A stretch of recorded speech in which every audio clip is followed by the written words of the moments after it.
Cyber city के Dwarka expressway पर scooty से जा रही महिला पर कातिलाना हमला कर फरार हुए 4 युवकों को गुरुग्राम पुलिस की क्राइम यूनिट पालम विहार ने गिरफ्तार करने में सफलता प्राप्त की है।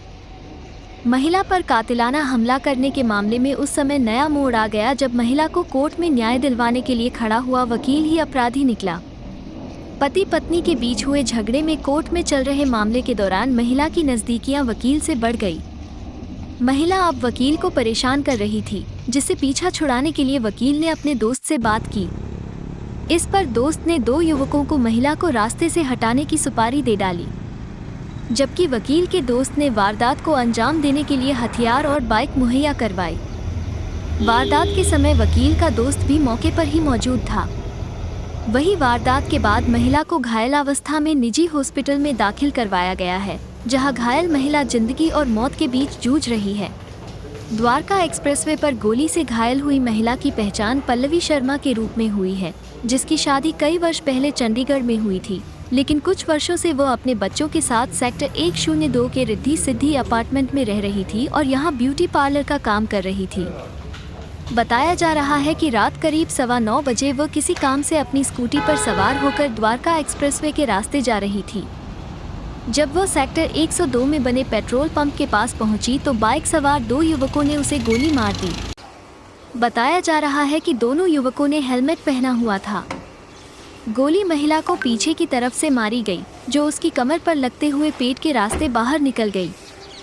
पास ही मौजूद कैब ड्राइवरों ने घायल महिला को निजी अस्पताल में भर्ती कराया।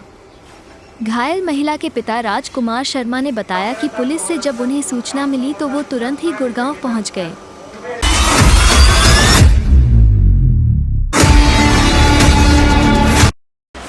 नाम बता दीजिए। मेरा राजकुमार शर्मा है। क्या कुछ घटना हुई अभी? हमें रात को फ़ोन गया यहाँ से, रात को 10 बजे कि ऐसे ऐसे करके बात है कि आपकी बेटी को गोली मार दी। क्या करती थी बेटी, कहाँ रहती थी? कुछ बेटी रिद्धि सिद्धि ये सामने फ्लैट है, अपार्टमेंट, इसमें रहती थी। इसका अपना ब्यूटी पार्लर का काम था।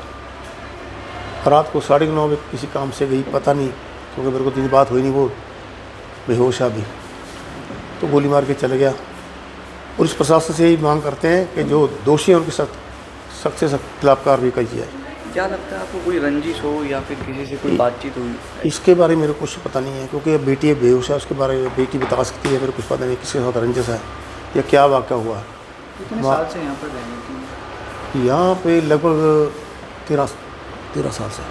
इस दौरान कोई झगड़े की बात तो किसी नहीं, कुछ झगड़े की बात कुछ नहीं। आपकी लगातार अपनी बेटी से बातचीत होती? कल सुबह बात हुई है कि छुट्टियाँ हो रही बच्चों की, मैं कल को आपके पास आ रही हूँ। कल सुबह बात हुई। चंडीगढ़ जाने की तैयारी कर? कल सुबह इसने अपने हमारे पास आना था, तो बच्चों की छुट्टी हैं तो छुट्टियों पर वहाँ पे रहना था इसने। पुलिस से बात हुई आपकी, पुलिस प्रशासन के यहाँ की, तो क्या कुछ उनका कहना है कि किस तरीके? पुलिस पूरी भागदौड़ कर रही है। क्राइम ब्रांच वाले हैं, इंटेलिजेंस वाले हैं, CID वाले हैं, और जो पुलिस स्टेशन वाले हैं, वो सभी बार बार आ रहे हैं, बार बार वो इन्वेस्टिगेशन कर रहे हैं, पूछ पड़ताल कर रहे हैं। यहाँ भी हमें पूरा सहयोग कर रहे हैं और हमें आस है कि पुलिस प्रशासन हमसे हमें विश्वास रहेगा। किधर गोली जो है बिटिया को वो लगी है, अगर आपको जानकारी? वो तो डॉक्टर साहब ने बताया है कि वो बैक साइड से लगी है, वो आगे से निकल गई है। हमें नहीं मालूम, वो डॉक्टर साहब के कहने के साथ जो डॉक्टर साहब ने कहा।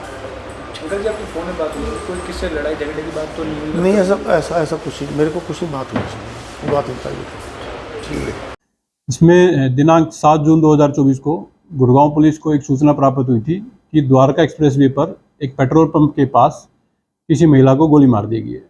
जिस पर घटनास्थल पर गुड़गांव पुलिस पहुंची तो पाया गया कि महिला को एक प्राइवेट हॉस्पिटल में दाखिल करवा दिया गया है। जिस पर गुड़गांव पुलिस द्वारा हॉस्पिटल में जाकर संपर्क किया गया तो महिला उस समय तक अनफिट फॉर स्टेटमेंट थी।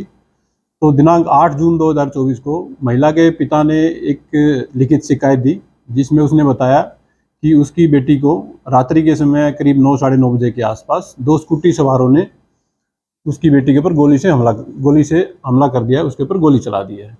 जिसके ऊपर गुड़गांव पुलिस द्वारा हत्या के प्रयास से संबंधित धाराओं में FIR रजिस्टर की गई। FIR रजिस्टर करने के उपरांत क्राइम ब्रांच पालम विहार द्वारा इन्वेस्टिगेशन की गई। इन्वेस्टिगेशन के दौरान ये सामने आया है कि महिला के ही एक जानकार के द्वारा इस सारी साजिश का प्लान किया गया था। उसके द्वारा इस काम के लिए एक दूसरे गुलशन नाम के व्यक्ति को करीब 1 लाख रुपए दिया गया था। गुलशन के द्वारा इस काम के लिए 2 अलग अलग लोगों को तैयार किया गया, जिसमें से एक का नाम है राजा और दूसरे का नाम है बंटी। घटना के दिन राजा तथा बंटी वहां पेट्रोल पंप के पास गए तथा उनमें से एक के द्वारा महिला पर गोली चलाकर जानलेवा हमला कर दिया गया, जिससे महिला को ये जानलेवा चोटें आई। क्या रिलेशनशिप और क्या दुश्मनी थी इससे सुपारी देना? अभी तक की इन्वेस्टिगेशन में ये सामने आया है कि महिला की इस आरोपी नीतीश भारद्वाज से करीब 3-4 साल पहले जानकारी हुई थी, जो कि आरोपी नीतीश भारद्वाज पेशे से एक वकील है। तो उसमें जानकारी हुई, तो जानकारी के बाद महिला और ये आरोपी है, इनकी एक गहरी दोस्ती हुई। तो अभी तक ये सामने आया है कि वो महिला और इस आरोपी नीतीश का कुछ मनमुटाव आपस में हो गया था, जिसकी वजह से इसने इस महिला को मारने के लिए 1 लाख रुपए गुलशन नाम के व्यक्ति को दिए थे। ये भी बात सामने आ रही है कि इससे पहले भी इसको मारने का प्रयास किया गया था एक्सीडेंट के लिए। अभी तक पूछताछ में ये सामने आया है कि उनके द्वारा ऐसी एक प्लानिंग की गई थी। वो उसके ऊपर अभी इन्वेस्टिगेशन जारी है कि वो प्लान एग्जीक्यूट हुआ था कि नहीं हुआ था, बट अभी तक ये सामने आई है कि इनके द्वारा पहले ऐसा प्लान किया गया था। कब से प्लान किया गया था इन दोनों लड़कों को सुपारी देने का? कब प्लान बनाया? अभी एक्यूज को पेश करके और पुलिस कस्टडी में लिया जाएगा। तो पुलिस कस्टडी के दौरान उनसे गहनता से इस बारे में पूछताछ की जाएगी। जैसे भी फैक्ट सामने आएंगे उसके अकॉर्डिंग कार्रवाई की जाएगी। गोली चलाने वाले लड़की है, इनका कोई फिटनेस रिपोर्ट है? जी हाँ, अभी तक ये सामने आया है कि ये जो गुलशन है, जिसने इस हत्या के लिए 1 लाख रुपया नीतीश भारद्वाज से लिया था, उसके अगेंस्ट अलग अलग धाराओं के 6 केस रजिस्टर हैं। और गुलशन के अलावा राजा नाम का जो दूसरा अपराधी जिसको पुलिस ने अरेस्ट किया है, उसके अगेंस्ट भी 4 या 5 के अलग अलग सेक्शन में रजिस्टर हैं। तथा जो बंटी है एक चौथा आरोपी, उसके अगेंस्ट भी 2 केस अलग अलग धाराओं में अंकित है। क्या ये किसी गैंग से भी जुड़े हुए हैं? अभी तक ऐसी कोई गैंग की कोई भी संलिप्तता कहीं भी सामने नहीं आई है।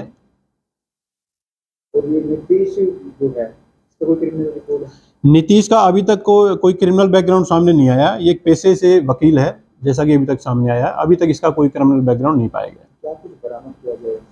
अभी इन्वेस्टिगेशन जारी है। आरोपियों को पेश करके न्यायालय से और पुलिस रिमांड हासिल किया जाएगा। उसके दौरान जो भी चीज़ें अभी बरामद की जानी है वो बरामद की जाएंगी। नमस्कार, मैं रुचि, आप देख रहे हैं दास्ताने हरियाणा, आपके हक की आवाज। अब देखिए हरियाणा से जुड़ी हर अपडेट सबसे पहले दास्ताने हरियाणा पर। इलेक्ट्रॉनिक्स मीडिया के साथ आप जुड़ सकते हैं हमारे साप्ताहिक समाचार पत्र के साथ, जो खबरों के साथ आपके हक की सीधी बात करता है। शासन और प्रशासन से जुड़े हुए तमाम बातें अब देखिए दास्ताने हरियाणा के साथ।